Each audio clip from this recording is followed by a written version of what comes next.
So welcome back to Guidestone University. In this session, we're going to start looking at and start working through the Simple Vision tool. In fact, just a couple things as we get started here to help you complete the tool. You can download the document that's linked here on the lesson. You can download the document, save it to your computer, and then reopen it and type directly into the template if that works best for you. Many people have also found that they get better results when they go through the process by handwriting it down. So whether you're doing it individually or if this is something that you're doing with a team where you're handwriting the responses out, you're handwriting the information out, and then you come back later and either type it into the template or you just type your vision document. For me, when I work through this process, either myself or with our team, we do just that. We write it out. And then once we wordsmith it, we finalize the document, we get to a certain place, then we type it out, and it makes it easier for us to go back and edit and even print out and distribute it. So whatever works best for you, do that process, at least have it out and follow along with this while we go through the process. So you'll see there in the tool, there are four main parts of the Simple Vision tool. Number one, non-negotiables. Number two is purpose. Number three is huge goals.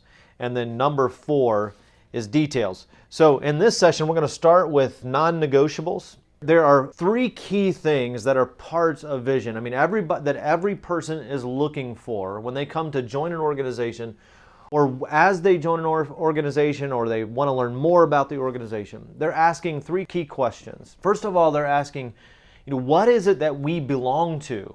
We're trading a substantial portion of our life to work, to live and work and support and encourage the people that we work together with. We're doing all of this great work, but what is it that we belong to? Everybody wants to belong to something bigger than ourselves. And vision is that invitation to belong to something that's compelling, something that's bigger, something that's great. So the question is, what do I or what does my team want to belong to? Who are we? Again, we're trading a substantial portion of our life, all of this time, to work together with you. Is it worthwhile? Are we trading all of this time? Are we trading our life and work and energy for something that's worthwhile? So these non-negotiables are the driving passion of our heart, the driving passion of our work, what motivates us. For us as guys, it's pretty easy. I mean, it's food, fun, and sleep, right? No, non-negotiables are those things that really motivate us and that keep us moving forward, especially when we face adversity. They're not the same as core values. Some people might call them core values, other people might call them core convictions. And I like the term core convictions better because they're stronger than values. Non-negotiables are stronger than values. They define what we stand for. They're worth fighting for, and they're worth taking significant risk for. They're also portable. So no matter what organization we work together with, no matter where we are, we would take these things with us no matter what role we're in. If we're working on these things on non-negotiables for a team, then if we would move that team and it would go work in another organization, the core convictions or the non-negotiables for that team would remain the same because they're who they are and they're what they want to belong to. Non-negotiables must be authentic and discovered within the organization or within the department, whatever we're working on the vision for, because they're intrinsic, they're not aspirational. They're who we are, not what we want to become. They're convictions or non-negotiables that we truly and passionately hold. And we would hold them even if they become a competitive disadvantage for us. So if there were market changes or there were things that became roadblocks or stumbling blocks for us, we would not change these non-negotiables for any reason. We would change markets, or we would go into different segments of the market to remain true to these non-negotiables. Non-negotiables improve clarity and decision making for us because all of our decisions as we go forward are filtered through our non-negotiables, many of them without even thinking about it. Again, because these non-negotiables are who we are and how we think. So if you want to identify these non-negotiables, and especially as we're working with our team, there's a tremendous advantage to getting them down on paper because it helps us to understand what drives us. It helps us understand what motivates us. I want to give you the following questions to help you think through non-negotiables. What are my non-negotiables? And so as you think through them yourself, again, if you're working with your team to work through non-negotiables, here are the questions that you can work through to think through your non-negotiables. We're going to start with you, and then we're going to work toward the company, depending on the type of organization that you're in. So number one, it helps by thinking, what non-negotiables do I personally bring to work? Or what core values, core convictions do I personally bring to work? Number two is, what would I tell my children? What are the things that I would tell my children are non-negotiables for me? Number three, if I were to work for a new organization tomorrow in a new line of work, what non-negotiables would I build into the new organization regardless of its industry? So if you're working with a team, this is where you would stop and you would sort and organize and prioritize non-negotiables with the team so you can figure out what those core non-negotiables are for you. And you're going to narrow it down to 4 to 6 non-negotiables. We'll talk more about that in a little bit.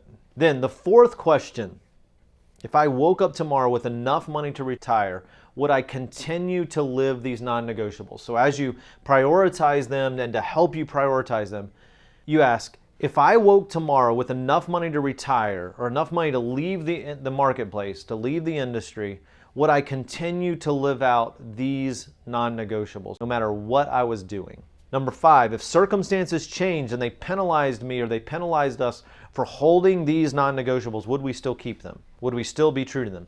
We've seen this in the marketplace. We see companies who come under legal action because they firmly believe in treating their employees a certain way or firmly believe in giving a certain freedom to their employees.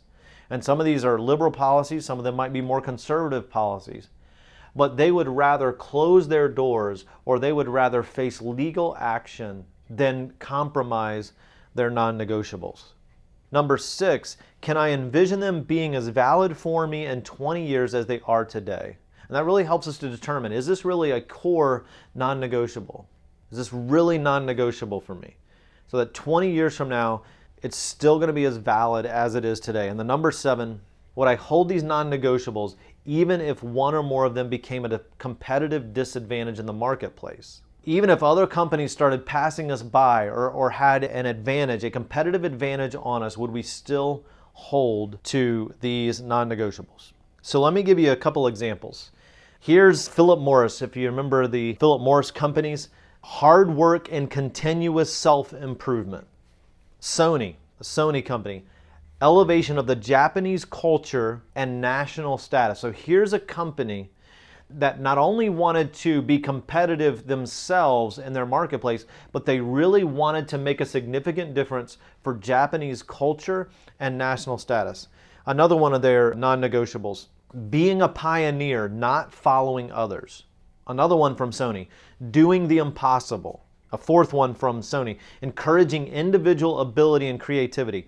Walt Disney, there's a couple from Walt Disney. Fanatical attention to consistency and detail. Preservation and control of the Disney magic. Now here's what's important about that. We don't want you to take these and make them yours. What's important is that you write what really is core, what really is non-negotiable for you, or get to what really is core and non-negotiable for your team. So here's what we're going to do. You want to write out, in fact, you may need to write out 6, 8, 10, 12, 15 non-negotiables. Many teams that we work through this process with, they end up with 30 or 40 or 50 because they're throwing out all kinds of ideas. And then, as I said, we have this process for winnowing it down to 4 to 6 non-negotiables. So you're going to write out as many as you can, and then you're going to work at narrowing that down to 4 to 6 non-negotiables. And you can initially write them as concepts, similar to some of those that I just read you. You know, they're short fragments of sentences. And then number 2, you're going to go through the process of then changing them or expanding them to a sentence that's actionable. You're going to change them or write them as a sentence that's actionable. The reason is because you have to think more deeply about a sentence than you do just single concepts and single words. And we want these to really be concreted in your heart, in your mind, in your team, and in your organization. So let me give you a couple examples of the full sentence versions of non-negotiables. Here's one. We are committed to the ongoing development of talented team members, and we are strategic about who is added to our teams and how we develop their unlimited potential.